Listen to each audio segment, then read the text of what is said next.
This video is presented by VoiceOver article. The pre-Christmas period is the peak time of the year for retail sales, and many department and other stores depend on a successful Christmas for their annual profits. There is another side to that coin. The same period is also the peak time for consumer spending. A surge in consumer spending often means a jump in borrowing to support that spending in the stores. Even people who might normally be very careful with their finances, may feel some pressure to overspend at and before Christmas. A combination of peer pressure, the desire to please the children and other members of the family, and the sheer desire to have a great Christmas, may tip the normally frugal into being a bit careless with their spending.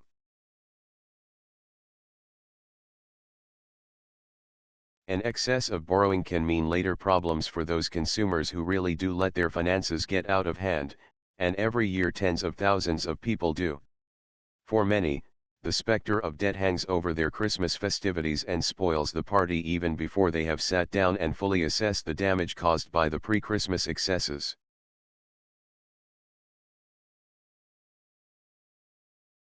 Between Christmas and New Year is a good time for home budgeting, looking ahead to the next year and plotting the best route to make it a happy year.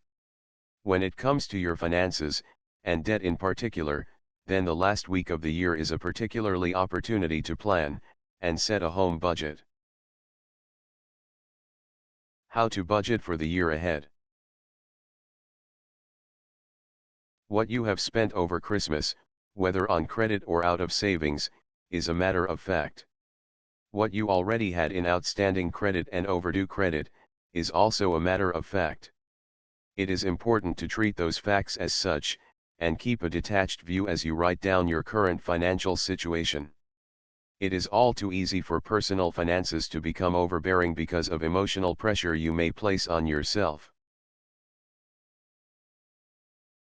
When planning your budget, start by making a list of all your outstanding debts, who they are owed to, and how much you need to budget each month to keep up with the payments. Always remember that if you fall behind with payments, your financial situation will deteriorate, as costs, penalties and interest charges mount up. As you list your monthly credit payments, use them as the starting point for your monthly outgoings. It is also worthwhile keeping the list of actual amounts owing at the start of the year, and then see if that figure can be reduced by the end of the year. That way you can monitor progress, just as a business would. You want to see your net assets going up, not down, at the end of your budget period. Next, list out your unavoidable and essential monthly payments in order of importance, with any state and local government payments, such as taxes, at the top. Then will come your mortgage or rent, and other necessities such as electricity, telephone, gas, food and household expenses.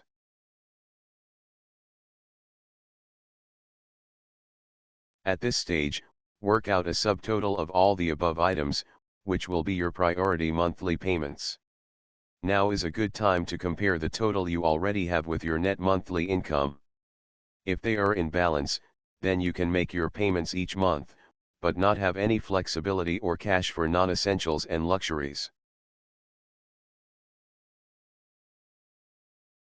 Hopefully, though, you will have a surplus each month which you can use for desirables and for savings to set aside for any unexpected expenses.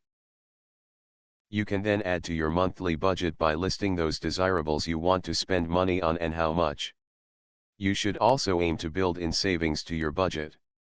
Bear in mind all the time that if you spend on consumables, your personal assets go down. If you save, they go up.